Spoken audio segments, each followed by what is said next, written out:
Kershaw knife. Made by, what was that? I can't read that. Snap-on. Snap-on. That was made for them by somebody, sure. Squeeze it in there tight, draw through.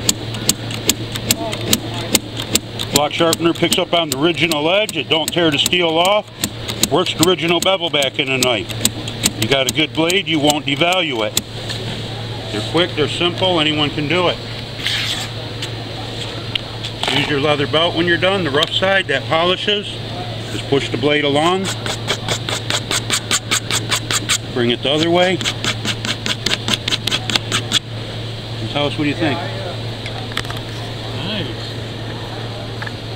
Get it sharp? Oh yeah. How much are they? I'm dropping them down today, 20